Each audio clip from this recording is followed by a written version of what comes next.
কলকাতার বিভিন্ন জায়গায় অগ্নিকাণ্ডের ঘটনার পর অগ্নি নির্বাপন নিয়ে মুখ্যমন্ত্রীর কড়া বার্তা। তারপর হঠাৎই মেদিনীপুর পৌর প্রশাসন শনিবার মেদিনীপুর শহরের বিভিন্ন শপিং মলে হানা দেয় মেদিনীপুর পুরসভার পুরপ্রধান সহ পৌর আধিকারিকেরা। তবে মেদিনীপুর শহরের অধিকাংশ শপিং মলগুলি নেই ফায়ার লাইসেন্স, তা কার্যত স্বীকার করে নেন সেই সমস্ত শপিং মল কর্তৃপক্ষ। তবে যে সমস্ত শপিং মলের ফায়ার লাইসেন্স নেই বা ফায়ার সেফটি সিস্টেম নেই, সেই সমস্ত মলগুলিকে 7 দিনের সময়সীমা দেওয়া হয়েছে। তার মধ্যে মলগুলির ব্যবস্থা গ্রহণ না করলে নেওয়া হবে কড়া ব্যবস্থা। প্রসঙ্গত, মেদিনীপুর শহর জুড়ে গড়ে উঠেছে একাধিক বিশালাকার শপিং মল বা কমপ্লেক্স। প্রতিদিন সেই সমস্ত মল বা কমপ্লেক্সে কেনাকাটা করতে আসেন শয়ে শয়ে মানুষ, অথচ সেই সব মল বা কমপ্লেক্সে নেই কোনো বৈধ ফায়ার লাইসেন্স। বৈধ ফায়ার লাইসেন্স ছাড়াই রমরমিয়ে চলছে ব্যবসা। এবার ক্রেতাদের নিরাপত্তা সুনিশ্চিত করতে তৎপরতা লক্ষ্য করা গেল মেদিনীপুর পুরসভায়।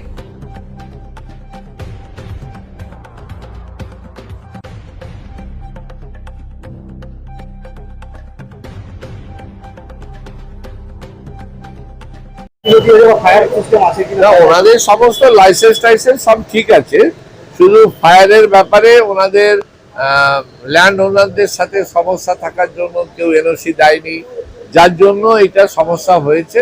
তো আমরা বলেছি যত তাড়াতাড়ি সম্ভব এই ফায়ার সেফটিটার উপরে জোর দিতে। আমাদের বাংলার মাননীয় মুখ্যমন্ত্রী মমতা বন্দ্যোপাধ্যায় তিনি চাইছেন যে কোনো জায়গাতে যেন কোনো জীবনহানি না হয়, সে ফায়ার সেফটিটাকে জোর দেওয়ার। আমরা আজকে দুটো মলে এসেছিলাম, আমরা মল কর্তৃপক্ষকে বলেছি যত তাড়াতাড়ি সম্ভব এগুলো করে নিন। মানুষের জীবন নিয়ে কোনো ছিনিমিনি খেলতে দেওয়া যাবে না। সেটা আমরা তারপরে আবার আসবো, দেখবো। আগে ওদেরকে আমরা বলে গেলাম এগুলো করে নিতে, ওনারা কথা দিয়েছেন যা ব্যবস্থা নেওয়া খুব তাড়াতাড়ি নেবেন।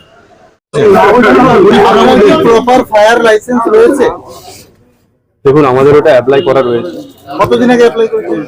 ওটা তো ল্যান্ডলর্ডের ব্যাপার, কতদিন আগে অ্যাপ্লাই করেছেন? ওটা আমি সঠিক ঠিক বলতে পারবো না। মোটামুটি কিছুদিন আগে আমাকে বলতে দেন। কিছুদিন আগে যে ফায়ার অফিসার এসেছিলেন, ভিজিট করে গিয়েছেন, ওনার সাথেও আমরা ল্যান্ডলর্ডের কথা বলিয়ে দিয়েছি।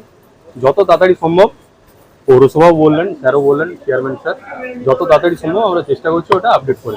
এখানে এত মানুষ আসছে, সেই জায়গায় আপনারা লাইসেন্স নিয়ে এটা কি ব্যাপার? দেখুন, সেফটি তো আমরা অবশ্যই দিচ্ছি, তার জন্য মানুষের ভরসা বিশ্বাস এতদিন ধরে মেদিনীপুর শহরে এমবাজার প্রথম নয়, বুঝতে পেরেছি। ভরসা অবশ্যই আমরা দিয়েছি মানুষকে, কিন্তু চেষ্টা করছি।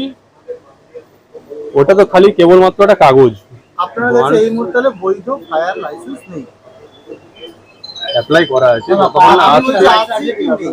অ্যাপ্লাই করা আছে তো বলছি আমি। লাইসেন্স নেই তো এই মুহূর্তে নেই। এই মুহূর্তে আমার কাছে বৈধ লাইসেন্স এই মুহূর্তে নেই, কিন্তু অ্যাপ্লাই করা আছে। সন্দীপ চক্রবর্তী, ম্যানেজার।